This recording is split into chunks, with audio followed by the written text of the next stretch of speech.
Welcome back to the Labor Forum. We're about to start our 15-minute interview with our special guest, Preyonda Broome. Actually, I saw you a little bit when we did the MARTA action the other day, but I didn't get to say hello. So welcome to the Labor Forum. Thank you. Okay.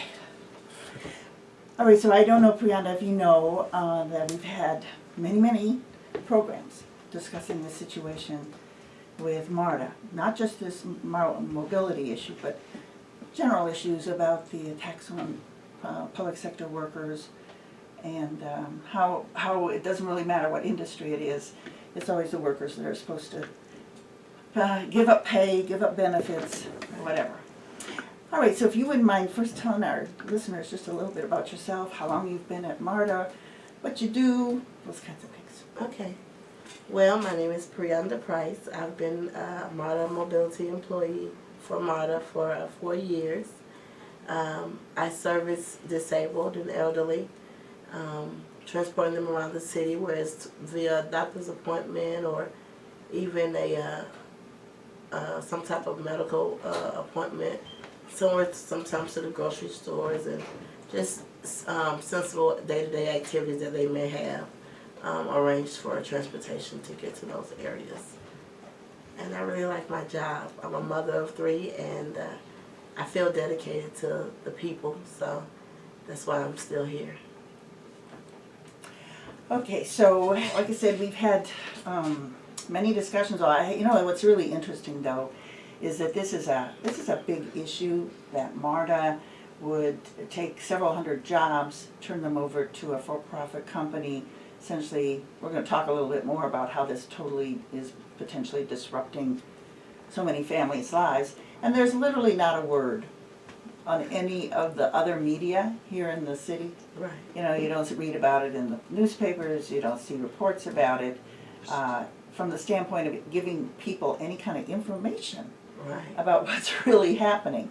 They may show, as they showed the action you did at the DeKalb County meeting where the CEO of MARTA was there, but they don't really talk about the issues.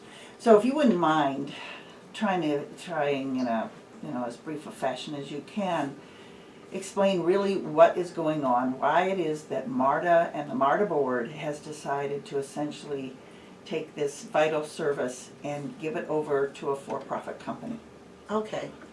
Well, basically there's a couple of things that are happening that you're right.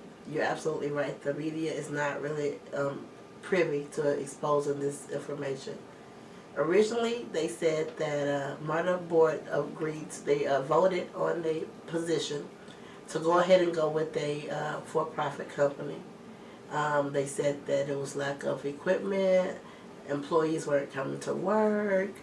It was like a whole lot of reasons that would make someone say, yeah, let's do this, this makes sense. But as we started to dig and do more research, the 732 local union, and we started to find out it's not that people are not coming to work. It is that there's outdated equipment that is there, and there's outdated software that is being used. Sometimes we compare it to a typewriter, which we all know there's no one using a typewriter these days. But that's how the equipment that is used to select who picks up who and where, and all is from a central location of downtown. The majority of our patrons are from the DeKalb County area. And on a good day, when there's no traffic, which is never in Atlanta, there's always traffic, you're still coming from in the center section of Atlanta in Midtown and go way to Decatur or go way to Palmetto, which is about a 45-minute drive. And from there, you're expecting people to travel up to Alpharetta, Midtown areas. Make no mistake, we are pleased to be able to take these people wherever they have to go. We just want it to be done in some form of order. That way it's more organized and the time consumption is not there. We can break down those time barriers. So those things were not exposed to the board. It was basically, these are bad employees that we need to redistribute out and try to find another way to save money or put this bag on somebody else's shoulder so we can stop toting it around. And they have all agreed to do so, displacing 371 mobility operators as of right now. They also discussed other departments are to follow. So, with that being said, it's us today and you tomorrow, basically. And we're trying to stop this because there's no need for you to still collect federal funds and still outsource us. That's unacceptable. Can you explain what effect this is having on the workers and how they feel about what are they having to reapply for their jobs and what are the consequences of this decision? Well, there's a lot of issues. People that ordinarily go to work day to day have now increased stress levels on the job, and it's already stressful to drive in this busy city of Atlanta. But to add on the not know, because just like the general public doesn't really know a lot, we are not well informed as well as drivers. As a matter of fact, today someone came and posted up on the walls, you have to reapply for your jobs by the end of this week, or you'll lose your seniority, you'll lose your base pay, but not even really telling us, hey, so what is the base pay going to be? What are the benefits going to be? They said, oh, we'll tell you after you sign up. Well, right now I'm established. I know what my base pay is, and I know what my health care benefits are. And your pension. And my pension. So I don't want to guess if you're going to give me those things. I need to know. I need to have it in writing. I need to be able to make a well-advised decision, because it's not just affecting me, it's affecting my household. And it's affecting the people that are at work as well. It's just a very stressful time right now, and we're just scrambling for answers, and no one seems to have them, or no one is willing to stand up in our faces and say, hey, this is what's going to happen to you, this is when it should happen to you, and expect this to happen to you. We were promised jobs given to us internally through MARTA. No one has come out to say anything to us, but an outside company has come and said we have to apply by this date, and just too much stress for the average person that goes to work and have other things outside of work to deal with already. So how is the union responding? Because I'm just really proud of what I've seen in the last week or so in terms of people standing up. Well, luckily I am currently a part of a movement where we just want to get the word out. We have done a feature at the DeKalb County school when the CEO came on and spoke. We also did a feature at the headquarters where there was just a silent protest there. And we're looking for other things within the city in the near future to get the word out that we will not tolerate this. This is not acceptable. And this movement is a very serious, viable movement that we're in right now. If I could ask you a question, and one of the other things, I mean, obviously they haven't consulted really with the workers nor considered the impact of having a company that's looking at its bottom line. Right. It's all about, for them, they have to be able to make money. Right. So one would logically think that if they're concerned about how much money they're spending on wages, then they're also concerned about how much money they're going to be spending on maintenance of equipment and new buses and new, anything else that keeps the service up. So from where you sit with your dealings with people who use the service, how do you see this service impacting the elderly and disabled community? And apparently they have had no say in this either. Right. So many patrons don't even know what's going on. They don't even know that there's a transition that is about to happen to them. I've had the opportunity to speak with current MV employees and riders, and they all say, no, why are you guys doing this? This is going to be really bad. At Fulton County, are you talking about? Yes, under the Fulton County movement.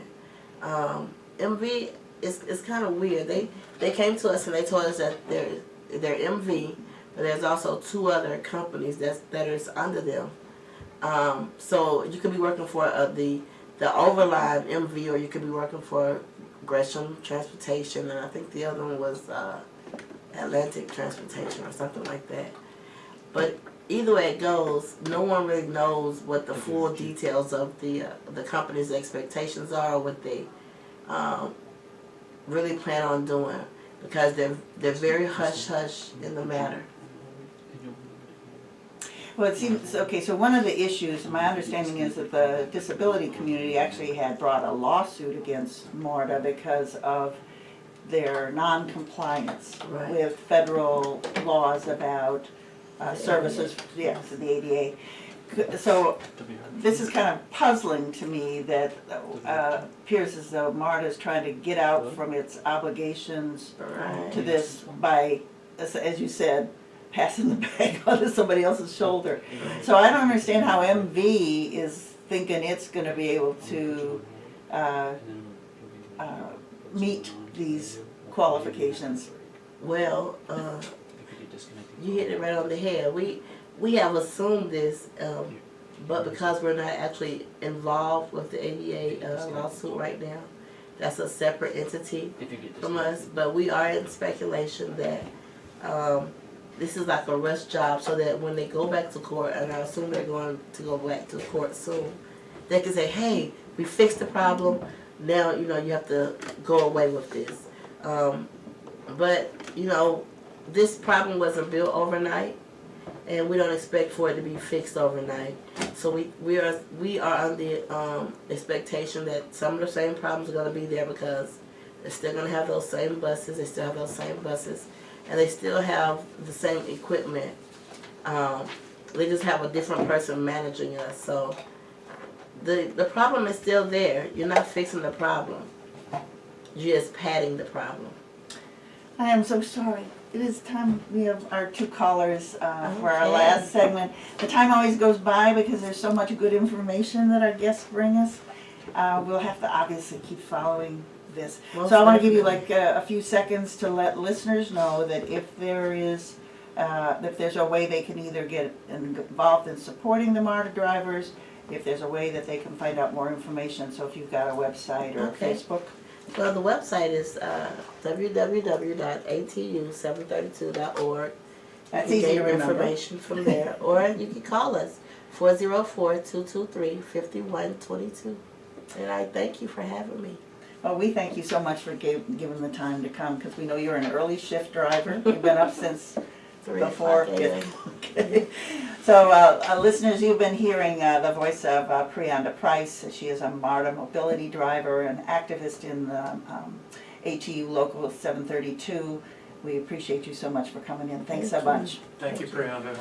Okay, folks, we're going to have a short message. Our two guests are on the line. We have Saladin Muhammad calling in from North Carolina and Rolanda McMillan calling in from Richmond, Virginia. And we'll be back with them in just a second.